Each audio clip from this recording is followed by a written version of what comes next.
Hello प्यारे बच्चों, मैं doctor Bharatlal Meena LBS government college Kotputli सह आचार्य राजनीति विज्ञान। बच्चों मैं आज आपके समक्ष बीए पाठ द्वितीय के प्रथम प्रश्न पत्र प्रमुख राज्य व्यवस्थाओं के अंतर्गत अमेरिकी संघीय कार्यपालिका में राष्ट्रपति एवं कैबिनेट पर चर्चा करना चाह रहा हूँ। जैसा कि इसके बारे में फर्ग्यूसन और मैकहेनरी ने कहा है कि मंगल ग्रह से आने वाला व्यक्ति अमेरिका के संविधान को पढ़ते हुए समझेगा कि राष्ट्रपति एक निर्बल कार्यपालिका है जो बहुत सीमा तक कांग्रेस की इच्छा के अधीन है। वह अमेरिका की शासन प्रणाली को कांग्रेस की सरकार कहेगा, परंतु उन शक्तिशाली व्यक्तियों Jefferson, Jackson, Lincoln, Cleveland, Theodore Roosevelt, Wilson और फ्रैंकलिन डी रूजवेल्ट जिन्होंने इस पद को धारण किया, इस पद को अत्यंत शक्तिशाली कार्यपालिकाओं में से एक बना दिया है। अमेरिकी संविधान में राष्ट्रपति की शक्ति का उल्लेख संविधान के अनुच्छेद 2 के एक छोटे से वाक्य में किया गया है, जिसमें कहा गया है कि अमेरिकी संघ की कार्यपालिका शक्ति एक राष्ट्रपति में निहित होगी। लेकिन संविधान के इस वाक्य से राष्ट्रपति की स्थिति स्पष्ट नहीं होती। वस्तुतः कोई भी महत्वपूर्ण संस्था वैसी ही नहीं रहती जैसी कानून उसे बनाता है। ये कथन सबसे अधिक प्रमुख रूप में अमेरिकी राष्ट्रपति के संबंध में कहा जा सकता है। फिलाडेल्फिया सम्मेलन के सदस्य नागरिक अधिकारों तथा स्वतंत्रता और राज्यों की सत्ता को बनाए रखने के बहुत अधिक इच्छुक थे। राष्ट्रपति पद को बहुत अधिक शक्तिशाली नहीं बनने देना चाहते थे, लेकिन संविधान लागू किए जाने के बाद से लेकर अब तक राष्ट्रपति की शक्ति में निरंतर वृद्धि होती रही। आग के शब्दों में लोकतंत्र का राष्ट्रपति संसार में सबसे महान शासक हो गया है। इस प्रकार मुनरो ने लिखा है कि अब तक एक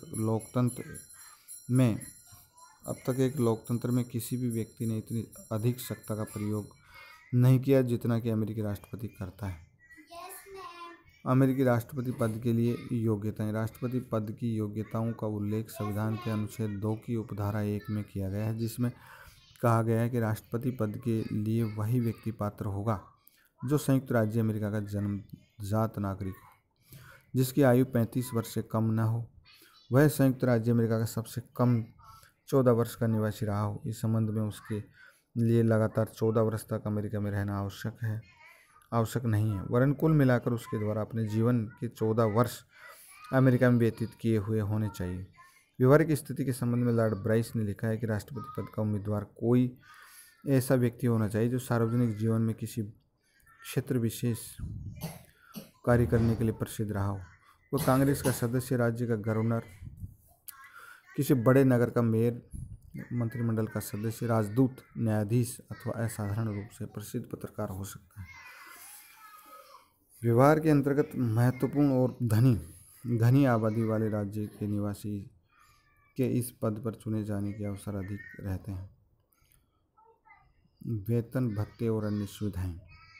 राष्ट्रपति की वेतन भत्ते निर्धारित करने का अधिकार कांग्रेस को प्राप्त है। राष्ट्रपति के कार्यकाल में उसके वेतन भत्तों में कमी या बढ़ोतरी नहीं की जा सकती है। इस संबंध में जो परिवर्तन करने हो वे नवीन राष्ट्रपति के कार्यकाल के प्रारंभ से किए जा सकते हैं। 1909 और 1949 के बीच में राष्ट्रपति का वार्षिक वेतन $75,000 था, जिसमें क्रमशः बढ़ोतरी की गई और मई 1999 में राष्ट्रपति का वेतन $2 लाख से बढ़कर $4 लाख कर दिया गया। इसके अतिरिक्त उन्हें $50,000 सामान्य खर्च कोष के रूप में दिए जाते हैं। वेतन और $50,000 की ये राशि कर मुक्त नहीं है। यात्रा व्यय के रूप में राष्ट्रपति प्रतिवर्ष अधिकतम $1 लाख खर्च कर सकते हैं। ये राशि आयकर से मुक्त है।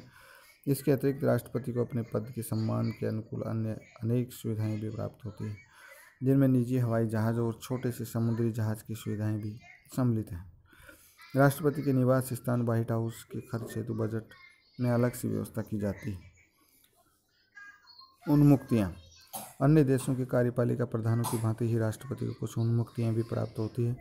यद्यपि संविधान में इस संबंध में कुछ भी नहीं कहा गया है, फिर भी परंपरा के अनुसार उसे किसी भी अपराध के आरोप में गिरफ्तार नहीं किया जा सकता। उसके विरुद्ध परमादेश आदेश भी जारी नहीं किए जा सकते। उसे किसी न्यायालय में साक्षी या प्रतिवादी के रूप में उपस्थित होने के आदेश नहीं दिए जा सकते। केवल सीनेट में उसे महाभियोग के समय बुलाया जा सकता है।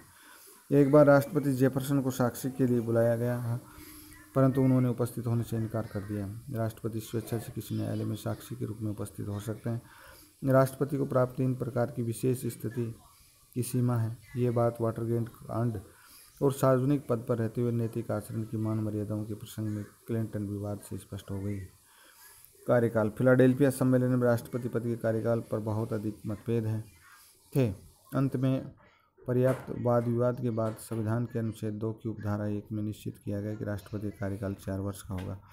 पुनर्निर्वाचन पर कोई प्रतिबंध नहीं होगा, लेकिन प्रथम राष्ट्रपति वाशिंगटन ने तीसरी बार राष्ट्रपति पद का चुनाव लड़ने से इनकार कर दिया और इस प्रकार ये परंपरा स्थापित हो गई कि राष्ट्रपति 2 अवधि से अधिक अपने पद पर नहीं रहेगा। राष्ट्रपति Jefferson, James Madison, James Monroe, Andrew Jackson ने भी तीसरी अवधि का विरोध किया। ये सभी व्यक्ति इतने लोकप्रिय थे कि तीसरी बार भी राष्ट्रपति चुने जा सकते थे। लेकिन राष्ट्रपति थियोडोर रूजवेल्ट ने 1901 से 1909 ने इस परंपरा को तोड़ने का प्रयत्न किया, परंतु तीसरी बार भी आम चुनाव में पराजित हो गए। इस प्रकार ये परंपरा भली भांति स्थापित हो गई कि राष्ट्रपति तीसरी बार चुनाव नहीं लड़ेगा। परंतु राष्ट्रपति फ्रैंकलिन रूजवेल्ट ने 1940 में तीसरी बार और 1944 में चौथी बार चुनाव लड़कर इस परंपरा को तोड़ा, परंतु चौथी अवधि पूर्ण करने के पूर्व ही अप्रैल 1945 में उनका निधन हो गया। 1964 में कांग्रेस के चुनाव में रिपब्लिक पार्टी का बहुमत प्राप्त हुआ।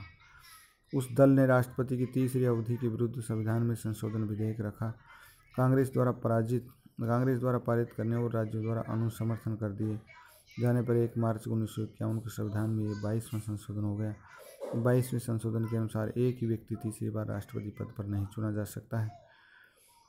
इसके साथ ही यदि कोई व्यक्ति जब उपराष्ट्रपति पद पर कार्य कर रहा था तभी राष्ट्रपति पद रिक्त हो गया और उस समय उसके द्वारा राष्ट्रपति पद पर कार्य किया गया, जैसा कि फ्रैंकलिन डी रूजवेल्ट के निधन पर ट्रूमैन द्वारा और केनेडी के निधन पर लिंडन डी जॉनसन द्वारा धारण किया गया, तो उसका कुल कार्यकाल 10 वर्ष से अधिक नहीं हो सकता। इस संशोधन के अनुसार युद्धकाल में कांग्रेस के द्वारा राष्ट्रपति पदधारी से चुनाव लड़कर तीसरी बार राष्ट्रपति पद धारण करने के लिए आग्रह किया जा सकता है।